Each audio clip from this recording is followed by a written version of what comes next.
믿습니다. 오늘은 대림절 세 번째 주일입니다. 이 대림절은 그리스도의 오심과 그의 다시 오심을 맞이할 기다림이고, 또 그 기다리면서 우리 자신의 준비 상태를 점검하는 절기가 바로 대림절입니다. 우리는 왜 그를 기다리는 것일까요? 그가 누구이시기에 우리는 그를 맞을 준비를 해야 하는 것입니까? 우리의 삶은 예수 그리스도를 바로 알고 그를 진정 기뻐 맞을 준비를 하는 삶이어야 한다는 것이 대림절의 신앙인 것입니다. 우리는 대림절을 맞을 때마다 우리의 믿음이 형식적이고 내용이 없거나 왜곡되어 있지는 않는지를 살피고 바로 잡는 계기로 삼아야 할 것입니다.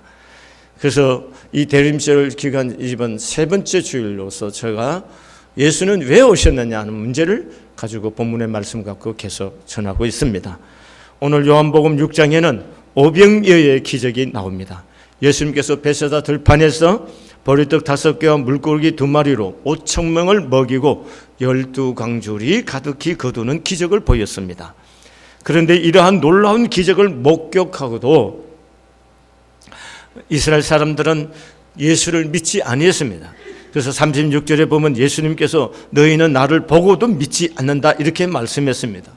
엄청난 기적을 눈으로 확인했음에도 예수님을 믿지 않는 무리들을 향해서 너희는 나를 보고도 믿지 않는다라고 주께서 말씀하신 것입니다. 그들은 왜 예수를 믿지 않았을까요? 당시 예수님을 따르는 많은 무리들은 잘못된 목적을 가지고 예수님을 쫓고 있었습니다. 26절의 말씀에 보면 예수께서 대답하여 이르시되 내가 진실로 진실로 너희에게 이르노니 너희가 나를 찾는 것은 표적을 본 까닭이 아니요 떡을 먹고 배부른 까닭이로다 라고 말을 했습니다. 그들이 예수님을 따르는 목적은 떡을 먹고 배가 불렀기 때문입니다. 로마 식민지 당시에 가난에 시달렸던 그들은 오병이어의 기적을 일으키시는 분이시라면 자신들의 배고픔의 문제를 해결할 수 있는 능력이 있는 분임을 알았습니다. 오늘의 말로 얘기하면 예수님은 경제적인 문제를 풀어갈 수 있는 책임자라는 것이라는 겁니다. 그래서 예수님을 왕으로 초대하려고 합니다. 이러한 잘못된 의도를 아신 예수님께서 잠시 산으로 피하셨다가 다시 나타나셨습니다.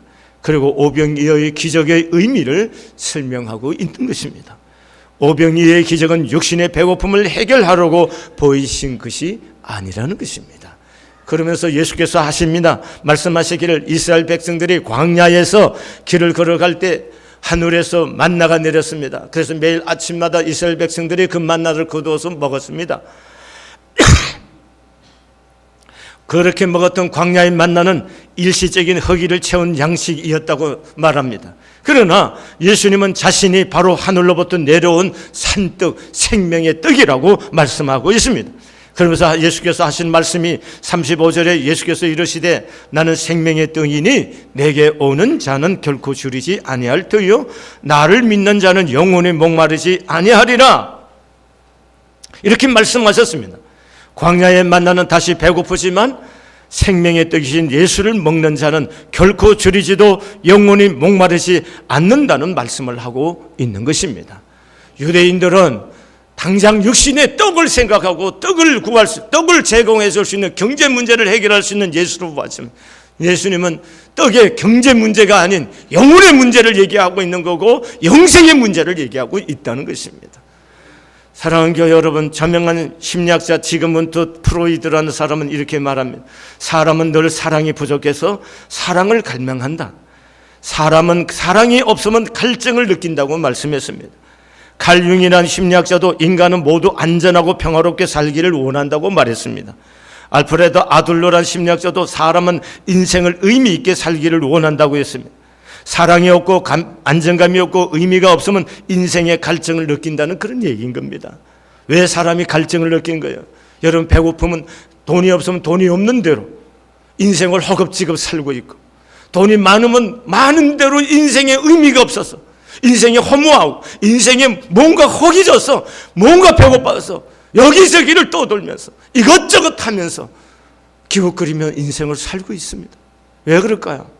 사랑이 배고파서 그런 거예요. 사랑이 배고파서. 남편의 사랑이, 아내의 사랑이, 자식의 사랑이 배고픈 거예요. 품에 있던 자식이 어느 정도 자라서 곁을 떠나고 나면은 그 자식도 내 자식이 아니라 이제는 내 품을 다 떠나서 뭔가 허전하단 말씀입니다. 그러니까 배고픈 거예요. 근데 그 배고픔은 인간의 사랑으로 다 해결될 수 있는 것이 아니라는 거예요. 예수 그리스도를 통해서 우리에게 나타나신 그 하나님의 사랑을 경험할 때까지 인간은 영원히 배고플 수밖에 없는 겁니다.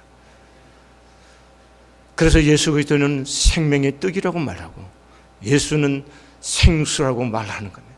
예수를 먹고 마실 때 진정으로 인간의 근원적인 이 배고픔과 이 갈증을 인생을 해결할 수가 있다는 겁니다. 예수를 먹고 마신다는 게 뭘까요? 그건 예수를 믿는 거예요. 믿음으로 말미암아 예수를 믿음으로 하나님의 사랑을 경험하는 거고 그 예수 안에 있는 하나님의 약속을 통해서 영원한 생명을 우리 안에 경험하고 누릴 때에 우리가 이 땅에서 배고픔과 허기짐이 없는 인생을 삽니다. 그런데 여러분이 질문이 있을 겁니다. 나는 예수를 믿는데도 왜 내 인생은 이렇게 마음이 허하고 그럴까요? 라는 마음이 있을 거예요. 왜 그럴까요? 예수가 없어서 그런가요? 아니에요. 여러분과 하나님 사이에 있는 예수 그리스도로 연결되어 있는 관이 막혀서 있기 때문에 그런 거예요. 하나님께로부터 오는 생명의 평안이, 하나님께로부터 오는 생수가, 하나님께로부터 오는 생명의 떡이신 그분의 은혜가 여러분에게 와 닿지를 않기 때문에 그런 거예요. 왜 안 닿는 걸까요? 막혀 있다는 얘기인 겁니다. 여러분, 우리가 교회 주일날 이렇게 한 번씩 옵니다. 그리고 예배를 드리고 가요. 여러분, 사실은 이 예배 한 번 소중한 겁니다. 그렇지만 이 예배 한 번으로 여러분 일주일을 주님과 교제 없이 산다는 것은 상당히 위험한 거예요. 이걸 아셔야 되는 거예요. 왜 예수를 믿는데 나는 왜 인생이 배고프고 허기지고 늘 이렇게 마음이 아직도 해결이 안 될까? 이런 것이 마음속에 있다면 여러분 신앙의 패턴을 좀 바꿔보시기를 바랍니다. 하나님의 약속의 말씀을 매일 신년에 우리 카렌다가 통독 카렌다입니다. 날짜별로 석장시 읽게 되어 있습니다. 그리고 한 달에 네 절을 성경 말씀을 암송하게 되어 있는 카렌다를 준비했습니다. 신년에 여러분 최소한 그 날짜대로 성경을 읽고 여러분이 새벽 기도를 못 나오면 아침에 시간을 내든지 언제 시간을 내셔서 주님 앞에 좀 주님과 교제하는 시간을 가져보세요. 그러면은 여러분 마음속에 허한 마음들이 해결함을 얻게 되고 인생의 새로운 지혜를 얻고 은혜를 경험해 갈 줄로 믿습니다. 오늘 이 예수를 아직도 만나지 못한 분들이 계신다면은 생명의 떡이신 예수를 나의 구주로 여러분 믿을 수 있는 기회가 되기를 바랍니다. 그 다음에 오늘 본문 말씀의 38절에 내가 하늘에서 내려온 것은 내 뜻을 행하려 함이 아니요 나를 보내신 이의 뜻을 행하려 함이니라 이렇게 말합니다. 예수께서 하늘에서 이 땅에 온 이유가 뭐냐? 나를 보내신 이의 뜻을 행하러 하러 왔다는 겁니다. 예수님은 자신이 이 땅에 와서 자기 하고픈 대로 자기 살고 싶은 대로 살다가 가려고 이 땅에 온 것이 아니고 예수님이 이 땅에 오신 목적은 뭐냐? 예수님을 이 땅에 보내신 이가 누굽니까? 하나님이시다. 그 하나님의 뜻을 이루려 함이라고 말씀하고 계십니다. 그러니까 예수님의 모든 삶의 행동 기준이 뭐냐? 하나님의 뜻이냐는 것입니다. 그것이 예수님의 삶의 목적인 겁니다. 사랑하는 교회 여러분, 여러분과 저의 삶의 목적이 도대체 뭡니까? 삶의 기준이 도대체 어디 있는 거예요? 여러분들이 교회 와서 평안 하나 얻고 가고 싶고 위로 한번 얻고 가고 싶은 것이 여러분이 예수 믿는 삶의 목적이십니까? 그것도 귀한 것이지만 눈을 들어서 좀 인생을 멀리 보고 하시기를 바랍니다. 다시 말하면 인생은 고작 밥 먹고 살려고 이 땅에 보낸 건 아니옵니다. 여러분과 제가 돈을 좀 벌어서 밥 좀 좋은 거 먹고 좀 더 큰 집에 살고 이렇게 살다가 인생을 끝내라고 하나님께서 여러분과 나를 이 세상에 보내신 것이 아니라는 거예요. 사람은 하나님의 형상대로 지음받은 영혼을 가진 존재입니다. 영혼을 가진 존재란 얘기는 인간의 가슴 속에는 세상 것이 다 있어도 가슴이 뚫려 있다는 얘기입니다. 하나님이 채워주시는 것이 아니고는 이 안에 뚫려져 있기 때문에 만족이 없는 거예요. 아무리 좋은 남자와 여자와 결혼해도 인생은 만족이 없는 거예요. 결혼했다고 만족하고 여러분 돈을 많이 벌었다고 만족할 것 같습니까? 인생은 그렇게 되어 있지 않습니다. 그럼 어떻게 해야 되는 겁니까? 인생의 목적을 좀 더 분명하고 좀 더 높은 목적을 가지셔야 인생을 살만한 의미를 갖게 되는 거예요. 예수는 왜 왔는가요? 이 땅에 보내신 이의 뜻을 행하러 왔다는 거예요. 보내신 이의 뜻. 오늘 여러분과 제가 삶이 보내신 이의 뜻을 행하려고 하는 이런 삶의 기준일 수 있기를 바랍니다. 우리가 예수 그리스도를 믿는다는 것은 구체적으로 무엇을 믿는 것일까요? 예수 그리스도는 하나님의 아들이시다고 믿는 거예요. 그 다음에 예수 그리스도는 모든 사람에게 유일한 구원자라고 믿는 겁니다. 그가 우리의 모든 죄를 씻기 위해서 우리 대신 십자가에 달려 돌아가셨다는 사실을 믿는 겁니다. 그래서 그 예수를 믿기만 하면 우리가 의롭다함을 얻고 구원을 받고 영원한 복된 영원한 하나님의 나라가 우리에게 주어지는 삶을 산다는 것, 이걸 확신한 것이 예수 믿는 겁니다. 그런데 예수 믿는다는 것은 단지 지적으로 아는 것만으로 아는 것은 아닙니다. 예수 그리스도를 믿는다는 것은 그의 제자가 되는 것을 말하는 겁니다. 그의 제자가 되는 것은 그의 말씀을 배우고 깨달아 안대로 실천하며 사는 것입니다. 그가 매라고 하신 각자의 십자가를 메고 그를 따라가는 것이 제자의 삶이라는 것입니다. 그렇기 때문에 여러분과 제가 단순히 예수 믿고 그냥 편안하게 위로받고 뭐 돈 좀 벌고 자식 좀 잘 되고 이런 정도의 삶이 아니라는 거예요. 그걸 위해서 여러분과 나를 부르신 것이 아니고 하나님이 여러분과 나를 이 땅에 보내시고 부르신 목적이 뭐냐 하면은 뭐예요? 하나님의 나라의 짐을 지라는 거예요. 짐을 좀 지고 하나님의 나라를 이 땅에 좀 이루어봐. 아버지 나라를 이 땅에 이루라는 거예요. 그것이 하나님이 여러분과 나를 이 세상에 보내시고 예수 그리스도의 십자가의 보혈로 여러분과 나를 구원해서 나를 여기 세우신 목적이라는 겁니다. 이보다도 좀 더 이런 목적을 갖고 인생을 살고 신앙생활을 해야 여러분과 제가 좀 더 하나님과 사람 앞에 존귀한 삶을 살 수가 있는 거예요. 교회는 말이죠, 어떤 교회가 좋은지 아세요? 거룩한 부담을 안겨주는 교회가 좋은 교회입니다. 이걸 아셔야 되는 거예요. 내 인생에 거룩한 부담들이 있어야 됩니다.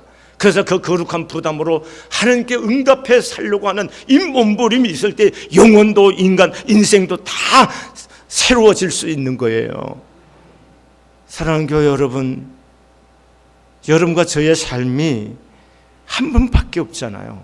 한 분밖에 없기 때문에 나를 부르신 아버지의 뜻을 향해서 살고 아버지의 영광을 위해서 산다는 것이 최고의 가치란 말씀입니다. 응?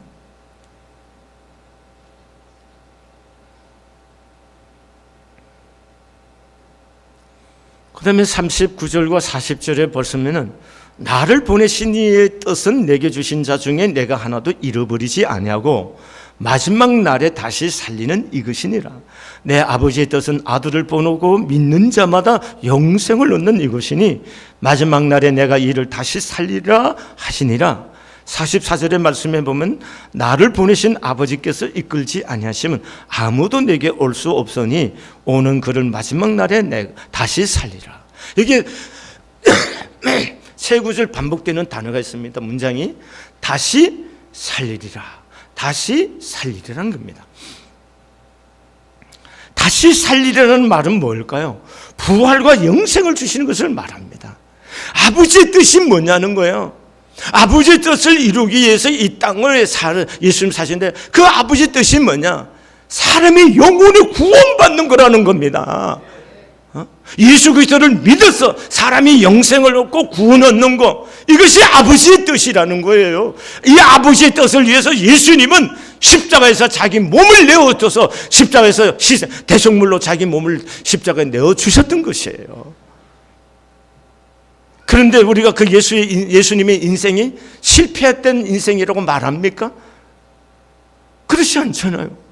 세상에서는 그분이 땅 한 평 가지고 누린 것이 없지만 그 예수의 인생의 삶을 볼 때 예수가 실패한 사람이라고 말하는 인류가 어디 있습니까?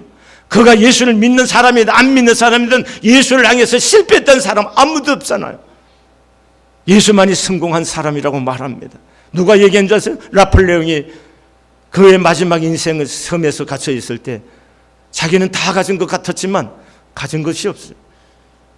그러나 나사렛 예수, 그는 십자가에 죽었지만 그는 세상을 다 얻은 사람이라고 말했습니다. 진정 얻고 사는 삶이 뭐냐는 거예요. 진정 얻는 삶이라는 것은 하나님의 뜻, 그것을 이루는 길이에요. 그 뜻을 이루기 위해서 자기 몸을 들여쓰고 자기의 온 생애를 던져서 십자가에서 대승물을 줬어요. 그러면 여러분과 저의 인생에 가장 영원한 것이 뭘까요? 아버지 뜻이잖아요. 그 아버지 뜻이 뭐예요? 영혼을 구원하는 거란 말씀입니다. 영혼을 구원하기 위해서 우리 인생을 드리는 것, 우리의 삶을 드리는 것, 이게 여러분과 저의 삶에서 가장 중요한 가치라는 겁니다. 여러분, 사람의 영혼을 구원하는 것 단순히 교회 부흥을 시키기 위한 전략입니까? 그렇지 않습니다. 예수님께서 부활하신 후에 그리고 40일 동안 제자들과 함께 있다가 예수님께서 성천에서 올라가실 때 마지막 제자들에게 부탁한 말씀이 모든 족속으로 제자를 삼아 세례를 주고 가르쳐 지키게 하라고 했었어요. 여러분, 이게 중요한 것입니다.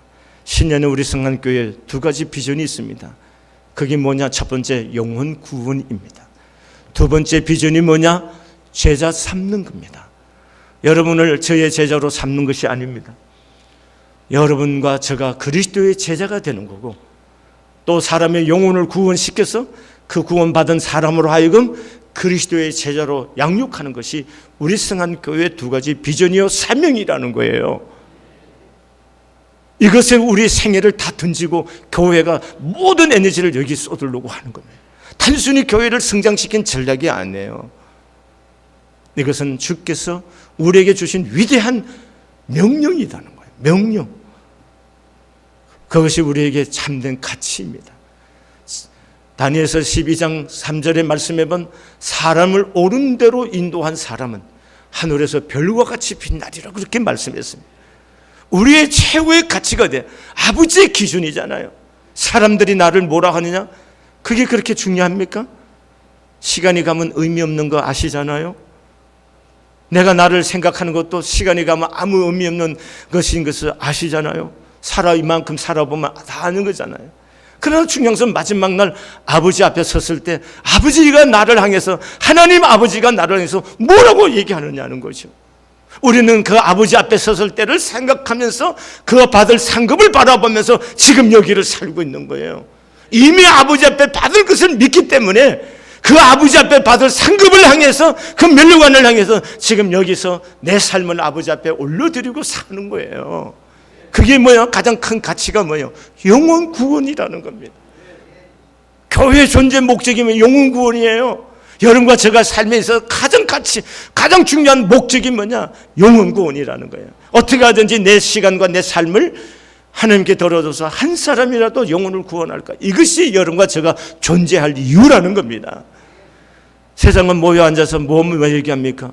자기 자랑하고 돈 얘기하고 쾌락, 즐거움에 대한 얘기들 가득 차 있습니다. 다 지나가면, 스쳐 지나가는 바람처럼 아무것도 허한 겁니다. 뭐 하나도 잡혀서 손에 잡힌 것 없이 손가락에 빠져나가는 공기 같은 거예요. 오늘 우리가 붙잡아야 할 것이 뭡니까? 아버지의 약속이에요. 아버지의 약속. 영원히 있을 하나님 나라에서 우리가 얻을 하나님의 약속을 붙들고 지금 여기서 우리가 하나님 앞에 응답해 드리는 삶으로 하나님 앞에 살 수 있기를 바랍니다. 기도하시기를 바랍니다. 하나님 아버지, 사랑합니다. 사랑이 배고파서 허울 아버지 몸부림치는 저희들에게 인간의 사랑 넘어 우리를 사랑하신 예수 그리스도의 사랑을, 예수 그리스도를 통해서 우리에게 나타내 주신 하나님의 사랑을 가슴 벅찬 기쁨으로 누릴 수 있게끔 은혜를 주시고, 아버지 먹고 마시는 일 외 즐기고 나 중심으로 하는 일 외에는 아무것도 생각하지 못하고 살고 있는 우리에게 영혼을 보게 해주시고 아버지의 나라를 보게 해주시고 아버지의 뜻을 발견하고 목적을 발견하고 사는 주의 백성들이 되게 하여 주시옵소서. 하나님 아버지, 오늘 현실이 고달픔이 있지만 이 고달픔 속에도 하나님이 나와 함께 계시기 때문에 위로가 되게 해주시고, 이 고달픔 속에서도 지금은 고달프지만 내 인생을 향한 하나님의 계획을 발견하고 목적을 이루가고자 하는 하나님의 영광을 드러내고자 하는 열망이 가슴속에 불이 붙어져서 어떤 일에서든지 감사함으로 응답하며 합력해서 선을 이루신 주의 주권을 인정하며 순종하는 도를 배워가는 하나님의 백성들이 되게 해주시기를 원합니다. 사랑하신 하나님 아버지, 진정 아버지가 원하는 교회이기를 원하고 아버지가 찾는 하나님의 사람이기를 원합니다. 그래서 하나님, 이 시대 하나님 앞에 붙잡혀 쓰임받는 삶들이 되기를 원합니다. 하나님의 영광을 드러낼 수 있는 주의 백성들이 되기를 원합니다. 하나님 좀 불쌍히 여겨주세요. 하나님 우리를 좀 긍휼히 여겨주세요. 우리의 허물과 약함을 아시는 내 주님이요, 하나님께서 우리를 긍휼히 여겨주셔서 이 시대에 하나님의 살아계심을 증거해 보일 수 있는 교회가 되게 해주시고, 하나님 아버지 모두가 자기 중심적인 이 땅에서 하나님 아버지 사랑을 증거해 보일 수 있는 거룩한 삶으로 응답할 수 있는 저희들의 생애가 되도록 우리에게 그 은총을 주시고 그 은혜를 부어 주시옵소서. 예수님의 거룩하신 이름으로 기도드렸습니다. 아멘.